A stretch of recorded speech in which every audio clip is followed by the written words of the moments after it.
Our special coverage of Cyclone Ita continues now. Far North Queensland is just hours away from being pounded by its biggest storm since Cyclone Ita. Category 5 tropical cyclone Ita is set to cross the coast about 6 o'clock tonight. It's expected to bring winds of around 300 kilometres an hour. More than 9,000 homes will be in the storm's path when it hits north of Cooktown. Some communities have been evacuated while others bunker down. Let's go to our team on the ground. 7 News coastal expert Paul Burt is in Cooktown. Sunrise correspondent Rebecca Madden is in Newell Beach. Our very own Melissa Doyle in Port Douglas. 7 News reporter Lauren Dejoux is in Cairns, and 7 News meteorologist Tony Auden is at the Queensland Weather Centre. Paul, let's go to you first. You're right in the heart of it there. Cyclone Ita set to hit in around 11 hours' time. What are conditions like at the moment? Well, at the moment we're just seeing a bit of rain coming through. It's quite surreal up here. At times we have blue sky and then this thumping cloud comes through, and to the north where Ita is at the moment, it's only a couple hundred k's to the north here out of sort of Cape Flattery region. It really is black and ugly and dark and very, very just eerie looking, you know. But here at Cooktown, all the boaties have moved upstream now. There's a couple of silica mine boats behind us have brought them down. They've already started to slip their anchorage, but further upstream the boats are taking shelter in the mangrove line banks. The people here are preparing themselves now, getting more fuel for power outage. As I say, power could be cut for 1 month. We will be isolated here for at least a week once the flood rains start to push through. They're talking 200 to 500 millimetres of rain in 24 hours, along with those wind gusts at between 280 and possibly more than 300 kilometres an hour. So the cyclone shelter here, it opened at 8 o'clock last night.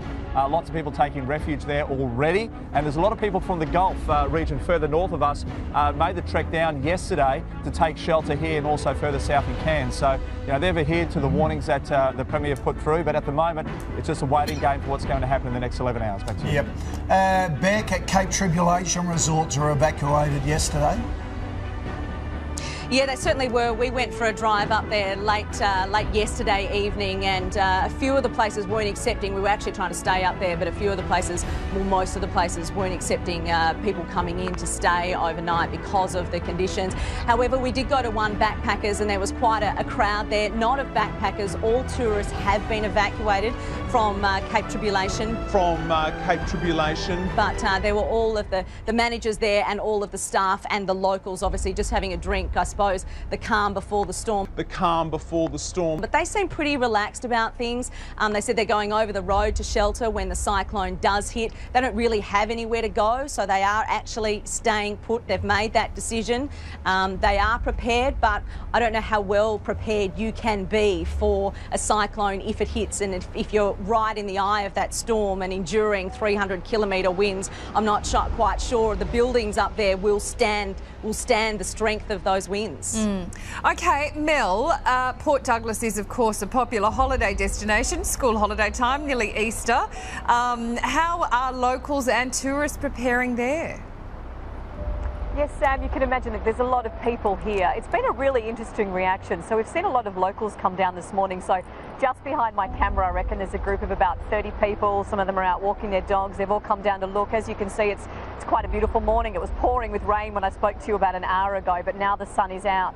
So it's quite interesting to see. We've had a lot of one Victorian family I just spoke to said that they've already planning on relocating down to Cairns. So Port Douglas is roughly halfway between Cooktown, where the cyclone is meant to hit, and Cairns. So of course the eye of the storm and those really strong winds will be further north from here, but the wider ranging effects we talk about a lot are things like intense rain and flash flooding. You know, look, you can see behind me too, it's a very steep area, so all it takes is landslides to be of an issue. The winds will bring with it debris, which will obviously cause problems on our roads, which could cause damage. They're the issues of main concern. One of the things, guys, just really quickly I want to point out too, 2 people have mentioned to me, the cab driver who drove me last night and a lady came down this morning to say, guys, it's a tourist spot. We need people to come here for holidays. Don't be alarmist and frighten everybody off. So, of course, the cyclone will hit this afternoon, but please do come back to this area. And that's a message, I think, given what we saw with Yasi 3 years ago, that they really want to put out. Yeah. because June, July, August is their peak tourist time as well, and it'll all be finished by then. Cyclone season. Well, no, it'll all be finished by then. We're coming to the end of the cyclone season now. Lauren, you're in Cairns. The cyclone, while it may hit land at Cooktown, the computer modelling is saying it will head south to Newell Beach, Port Douglas and Cairns.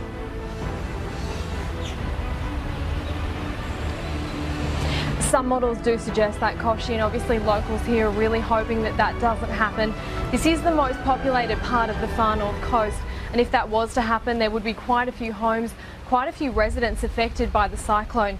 It's still very hard to tell though whether or not that will happen, and it really just depends how close that system gets to Cairns as to how much damage that we see. Now the main concerns for us now are mainly those strong winds, very heavy rain and flash flooding, but so far we haven't seen much of that. We've just had a few light showers, a bit of rain picking up this morning, but certainly nothing to suggest that there's a Category 5 system just looming off the coast there.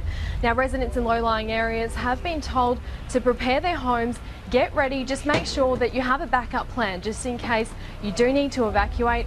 But having said that, the evacuation centres aren't open just yet, and they could be open later today, but just for now residents need to stay in their homes. That's where they're going to be safest for now. Yeah. Okay, Tony, let's have a look at this on the map, shall we? This cyclone has come in stronger and faster than expected. What path is it expected to take? Well, that's right, Sam. As you said, the bad news is that Ita has kept strengthening overnight. It's actually stronger than Yasi ever was now, but there is some good news at least. She's continued to move to the southwest overnight. That means landfall in the remote areas north of Cape Flattery is looking much more likely. Having said that, every subtle change in movement for Cyclone Ita will be critically important to the impact it does have on land, especially for those largest towns on the east coast. We're talking Cooktown, Port Douglas, Cairns and even further south. If Ita was to push east and move along the coast, it would keep that strength. That would be a worst case scenario, but that is looking much less likely as time goes on. The best result will still be for Ita to hit as quickly as possible, as far west as possible, and that means she'll weaken quickly over land. Okay. All right. Thank you, team, for that. Keep us updated throughout the morning.